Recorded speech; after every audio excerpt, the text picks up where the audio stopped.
দেখতেছে? নয়ন সওদাগর, পুরনো ঢাকার কাপড়ের কাপড় আর কফিন বিক্রেতা, সুভাষ সওদাগরের একমাত্র ছেলে। আচ্ছা, সেদিন যে নিলামে জমিটা কিনলে সেটা কার জন্য? তোমাদের জন্য না অন্য কারো জন্য? আই মিন দালাল হিসাবে।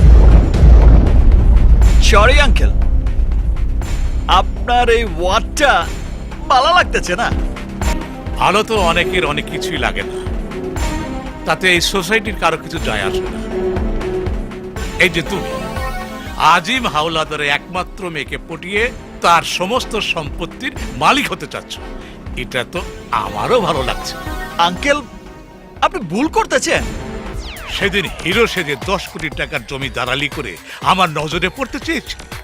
30 কাঠার জমি আর ঢাকা শহরে একটা বাড়ি আছে বলে তুই নিজেকে কি মনে করিস?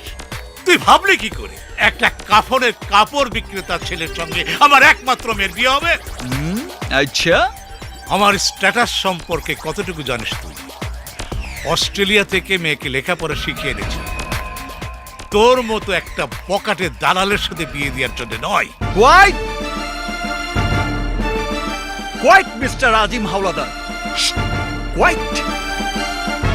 ঢাকা উত্তরের একজন নামকরা চাঁদাবাজ আর অবৈধ ব্যবসার কিং আজকের আজিম হাওলাদার।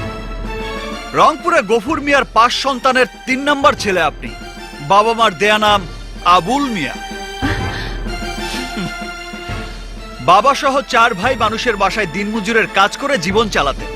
আর আপনি লেখাপড়ায় ভালো ছিলেন বলে এলাকার মানুষের সহায়তায় এসএসসি পাশের পর ঢাকা এসে কলেজে ভর্তি হন। কিছুদিন না যেতেই হয়ে যান কিলার।